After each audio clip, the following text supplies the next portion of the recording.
নমস্কার বন্ধুরা, আজকে আমরা আলোচনা করতে যাচ্ছি ক্লাস 6-এর অধ্যায় 7 কোষে দেখি। আমাদের ক্লাস 6-এর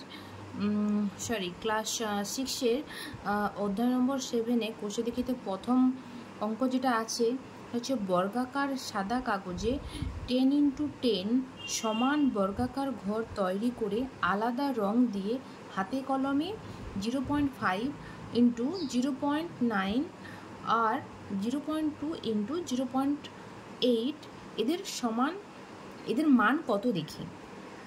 তো আমরা আগে কালার করে দেখে নিই, রং করে দেখে নিই, ঠিক আছে।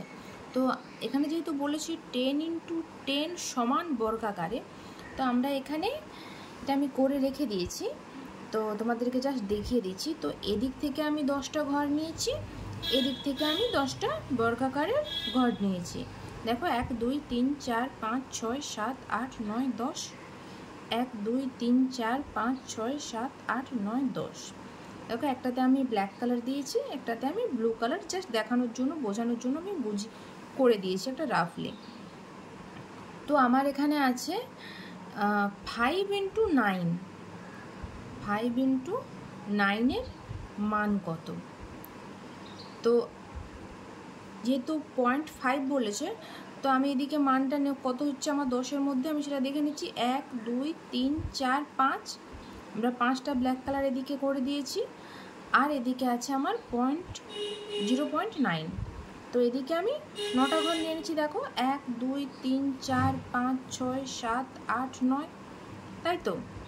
আর এটাকে আমরা টোটাল করলে কত হচ্ছে বলো? 0.45। এখানে আমাদের কটা ঘর আছে? 1 2 3 4 5 6 7 8 9 10 11 12 13 14 15 16 17 18 19 20 21 22 23 24 25 26 27 28 29 30 31 32 33 34 35 36 37 38 39 40 41 42 43 44 45। তো এই যে 45টা ঘর আছে, তো আমরা এখানে কত লিখব? 0.45, ঠিক আছে।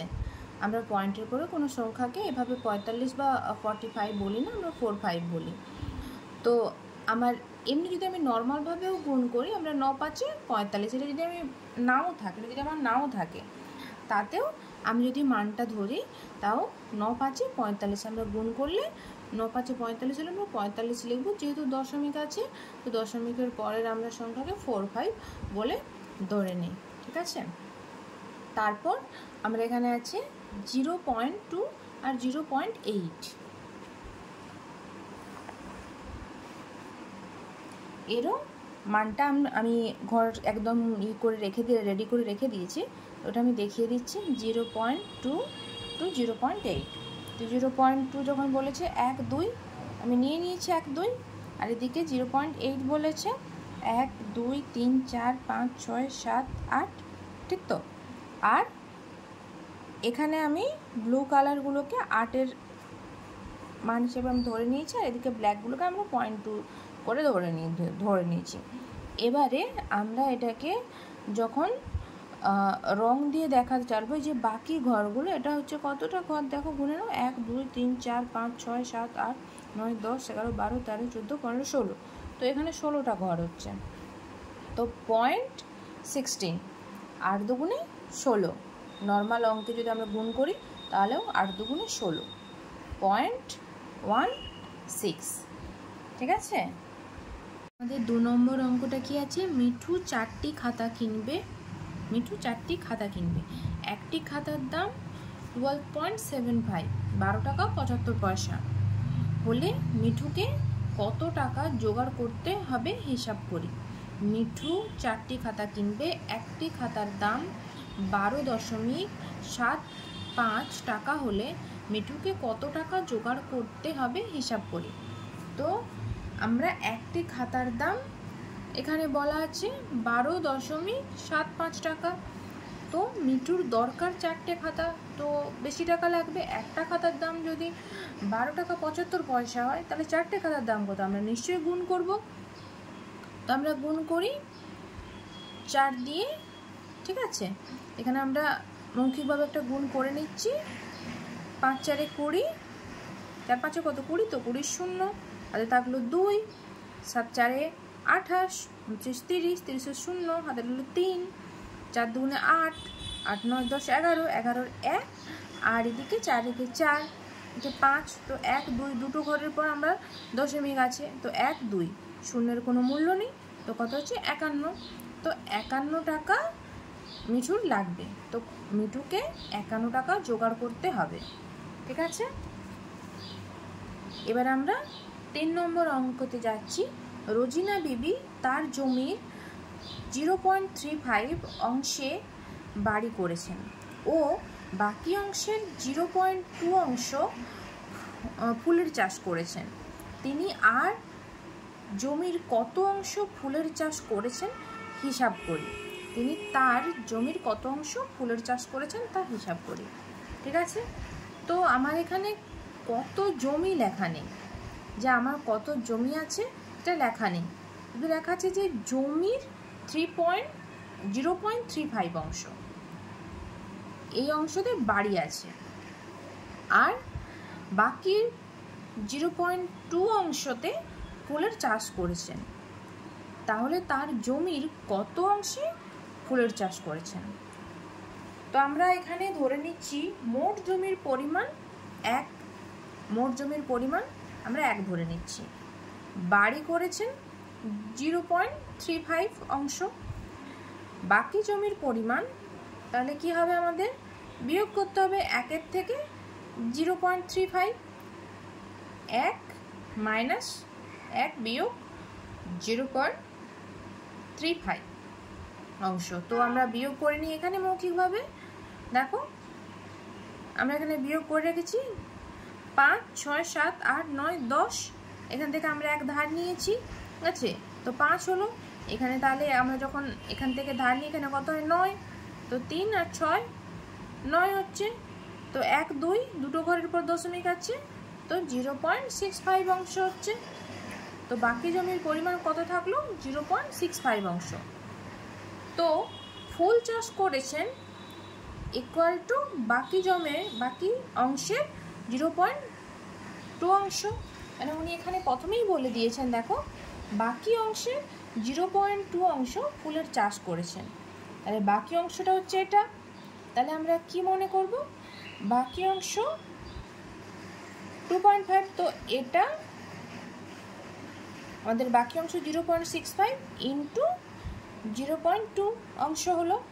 তা আমরা হিসাব করে নিচ্ছি, এখানে গুণ করে নিচ্ছি আমরা, 5 2 10, 10 10 10 হাত থাকলো 1, 6 2 12 13, ঠিক আছে, 1 2 3, আমরা তিনটের পর আমাকে দশমিক দিতে হবে, 1 2 3, তা আমরা দশমিকের পরে শূন্যের মূল্য থাকে না, তো এখানে লিখবো কত 0.13 অংশ। তো তিনি তার জমির 0.13 অংশ ফুলের চাষ করেছেন। আমি পরের অঙ্কে চলে আসছি, 4 নম্বর অঙ্ক।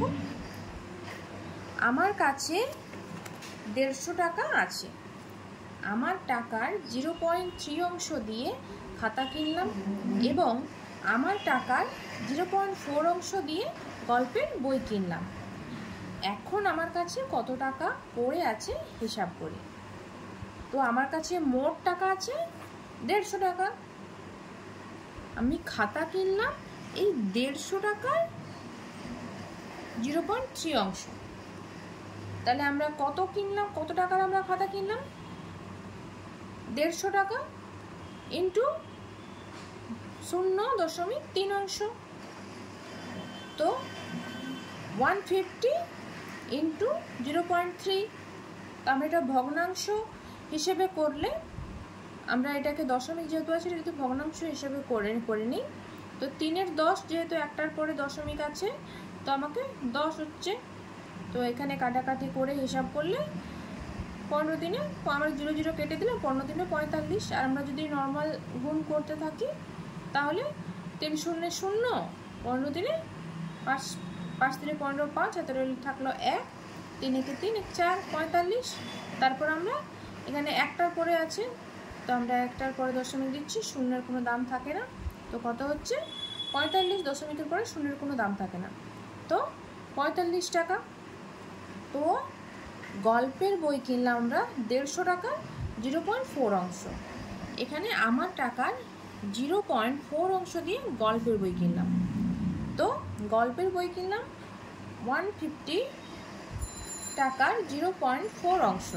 তো এখানে ওইভাবেই আমরা হিসাব করে নিচ্ছি, যেভাবে খাতা কিনলাম কত টাকা 150 টাকার হিসাব করেছি, ঠিক ওইভাবে আমরা 150 টাকার গল্পের বইয়ের পরিমাণটা আমরা জেনে নিচ্ছি। তো 150 ইন্টু 0.4 টাকা।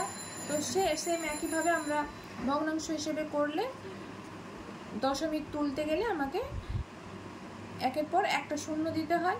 তো আমরা সেভাবে কাটাকাটি করে 60 পেয়েছি। আর যদি তোমরা নর্মালি গুণ করতে চাও তাহলে গুণ করে দেখে নিতে পারো।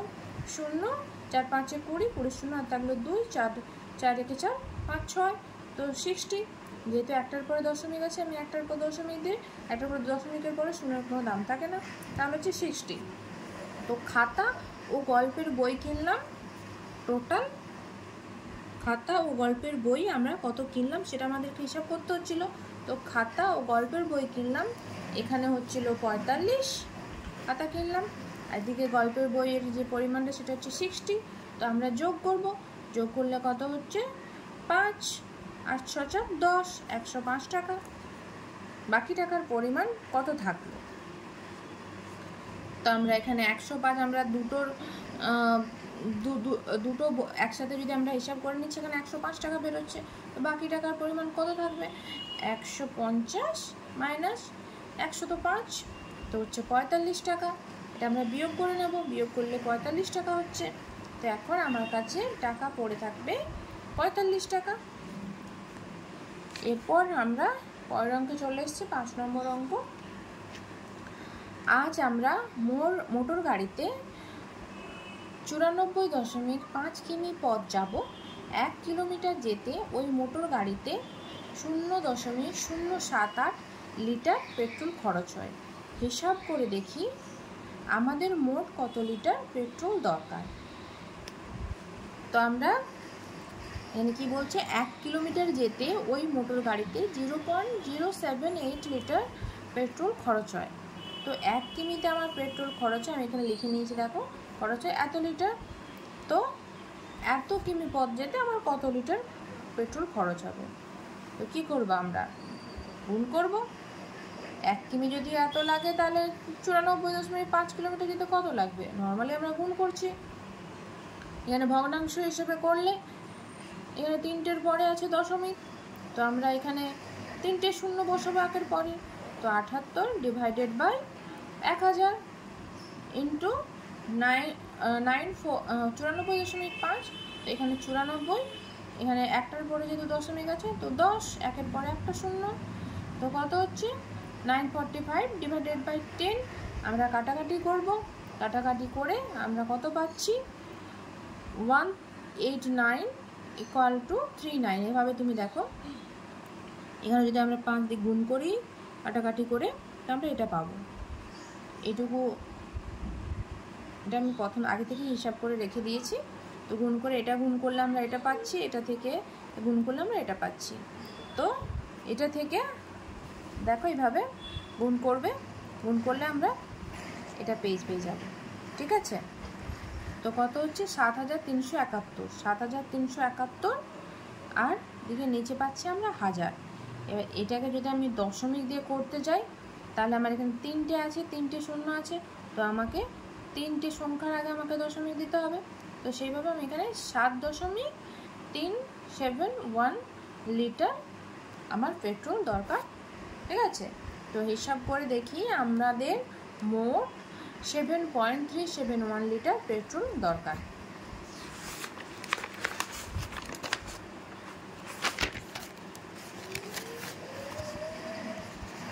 আমরা 6 নম্বর অঙ্কে চলে আসছি।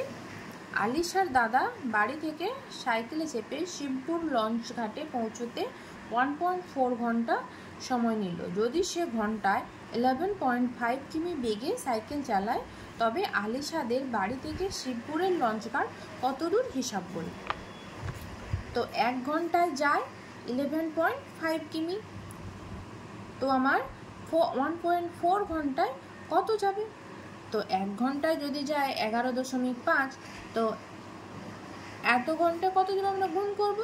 ঠিক আছে, গুণ করলে আমি এখানে নর্মাল গুণ করে রেখেছি। দেখো 4 5 20 0 2 4 2 4 1 4 5 6 4 1 4, তারপর এখানে আছে 1 5 5 1 1 1 1 1 1 0 6 5 11 11 1 4 1 5 1 6 আর 1 এখানে যেহেতু 1 2 দুটো দশমিক 1 2 2 এর পর দুটোর পরে দশমিক আছে, তো 1 2 এখানে শূন্যের পরে দশমিকের পরে শূন্য কোনো দাম নেই, তো 16.1। তোমরা যদি ভগ্নাংশ হিসেবে করতে চাও তাহলে এখানে 11.5 আছে, তো দশমিক তুলতে গেলে আমাকে 1-এর পরে একটা শূন্য দিতে হবে। আর এখানে সেম 1টার পরে শূন্য দিতে হবে, তো 14 ডিভাইডেড বাই 10, আর এখানে 115 ডিভাইডেড বাই 10। তো আমরা এখানে কাটাকাটি করলে আমরা 23 × 7 করলে পাবো 161, এখানে 5 দুগুণে 10, আর এখানে একটা যদি আমি শূন্য তুলতে চাই 1-এর পরে, তাহলে আমাকে এখানে একটা সংখ্যার পরে শূন্য দিতে হবে, তো 16.1 16.1। ঠিক আছে, তো আমাদের বাড়ি থেকে শিবপুরের লঞ্চঘাট 16.1 কিমি। ঠিক আছে, তো সাথের অঙ্কেতে আমরা যাচ্ছি।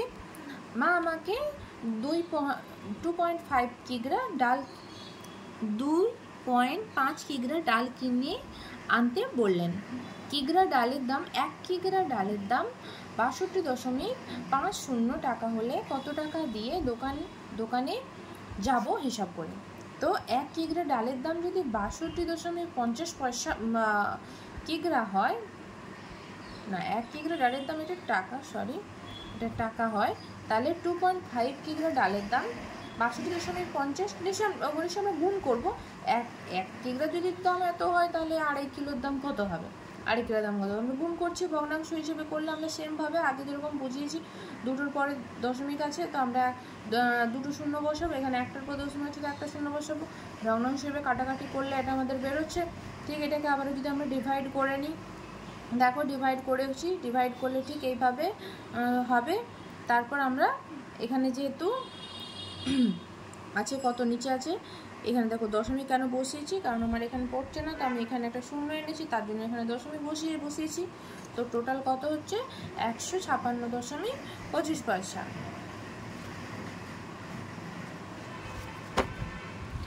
8-এর অঙ্কটা আমরা চলে আসছি। একটি সমবাহু ত্রিভুজের পরিসীমা 14.4 সেন্টিমিটার। ওই সমবাহু ত্রিভুজের একটি বাহুর দৈর্ঘ্য কত সেমি তা দশমিক সংখ্যায় লিখি। সমবাহু আমরা প্রথমে জেনে নিই সমবাহু ত্রিভুজ কথার অর্থ কী। আর সমবাহু ত্রিভুজ কথার অর্থ হলো যার প্রত্যেকটা বাহুর দৈর্ঘ্য সমান। মানে এটা যদি সমবাহু ত্রিভুজ হয়, এটা যদি আমার 11 হয়, এটাও 11, এটাও 11, প্রত্যেকটা বাহুই হবে সেম। ঠিক আছে, তো সমবাহু ত্রিভুজ কথার অর্থ। আর একটা ত্রিভুজের পরিসীমা হয় 3টে বাহুর সমষ্টি, মানে 11 11 11, তো 11 3 33 মিটার হবে বাহুর সমষ্টি। এটা জাস্ট রাফলি আমি বোঝালাম। তো পরিসীমা কথার অর্থ হচ্ছে কোনো ত্রিভুজের 3টে বাহুর সমষ্টি হচ্ছে পরিসীমা। আর সমবাহু ত্রিভুজ কথার অর্থ হচ্ছে প্রতিটি ত্রিভুজের বাহুর দৈর্ঘ্য সমান। তো এখানে লেখা আছে একটি সমবাহু ত্রিভুজের পরিসীমা 14.4 সেন্টিমিটার। ওই সমবাহু ত্রিভুজের একটি বাহুর দৈর্ঘ্য কত সেন্টিমিটার তা দশমিক সংখ্যায় লিখি। সমবাহু ত্রিভুজের পরিসীমা হচ্ছে 3 ইন্টু বাহুর দৈর্ঘ্য। এটা হচ্ছে আমাদের কি না পরিসীমা, এটা হচ্ছে পরিসীমা। ঠিক আছে, পরিসীমাটা এখানে দেখো কত আছে 14.4, তো এটা ইকুয়াল টু 14.4। তো সমবাহু ত্রিভুজের একটি বাহুর দৈর্ঘ্য আমরা আগে জেনে নিই। তো একটি বাহুর দৈর্ঘ্য কী করব, 14.4 ডিভাইডেড বাই 3। এখানে ভগ্নাংশ কেন অনন্যক হিসেবে আমরা করছি, সেভাবে করলে আমরা অনন্যক হিসেবে করলে এখান থেকে দশমিক নিয়েছি, তো এখানে আমরা বসাচ্ছি 10, আর এখানে বসাচ্ছি অনন্যক করলে এখানে 1-এর 3। ঠিক আছে, কাটাকাটি করে আমরা বের করেছি কত 24/5। এবার এটাকে আমরা ভাগ করে নিয়েছি, এখানে ভাগ করলে দেখো 4 5 20 4, আর এখান থেকে দশমিক একটা শূন্য নিয়েছি, 8 5 40, তো 4.8 যদি তোমরা এভাবে না করতে চাও, যদি এভাবে করতে চাও তাও করতে পারো। 3 4 12, 12 2 থাকলো, 12 14 2, আর এখান থেকে আমি 4 নামিয়েছি, আর 3 8 24, যেহেতু এখানে একটার পরে দশমিক আছে আমরা একটার পরে দশমিক দিয়ে দিচ্ছি।